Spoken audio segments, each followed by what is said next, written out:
কবুতরের জোড়া বেবি যখন আমরা তুলি তখন আমরা অনেক সময় দেখি যে একটা বেবি ছোটো এবং একটা বেবি বড় হয়েছে, অর্থাৎ একটা বেবি একটু বড় মনে হয় আর একটা বেবি একটু ছোটো মনে হয়। তো এটা একটা সলিউশন আমার কাছে আছে, আমি বের করছি সলিউশনটা, এটা আপনার সাথে এই ভিডিওর মধ্যে আমি শেয়ার করব।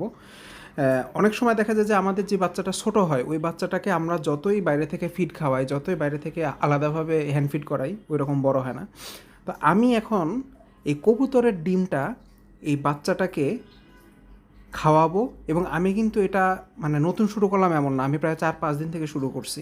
বাচ্চাটা আগে আরও অনেক বেশি দুর্বল ছিল, ছোটো ছিল।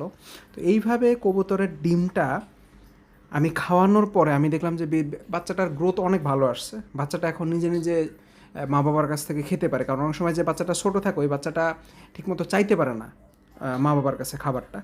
তো এই যে ডিমটা, কবুতরের ডিমটা, পুরো একটা ডিম আমি এরকম এর আগে আরও 5 দিন খাওয়াইছি, আল্লাহর মতো আমি খুবই ভালো রেজাল্ট পাইছি। এটা এখন আপনাদেরকে দেখাবো আমি কীভাবে খাওয়াইতেছি বাচ্চাটাকে এই ডিমের এই পুরা ডিমটা সিরিঞ্জে করে। তো আপনারা কিন্তু চাইলে এই সিস্টেমে যে বাচ্চাটা ছোটো হবে, সাইজে যে বাচ্চাটা ছোটো হবে সেই বাচ্চাটাকে খাওয়াতে পারেন। আমি এই বাচ্চাটাকে খাওয়াবো যে বাচ্চাটাকে আপনারা দেখতেছেন খুবই ছোটো। তো এটা কীভাবে আমি খাওয়াই এই বাচ্চাটাকে দেখেন, সিরিঞ্জে করে এইভাবে পুরা ডিমটা আমি সিরিঞ্জে যেটা নিয়েছিলাম ওই পুরা ডিমটা আমি খাওয়াই দিলাম বাচ্চাকে। তো এইভাবে যদি আপনার বাচ্চাটাকে টেক কেয়ার করেন তাহলে বাচ্চার দুটো কিন্তু একই সাথে বড় হবে।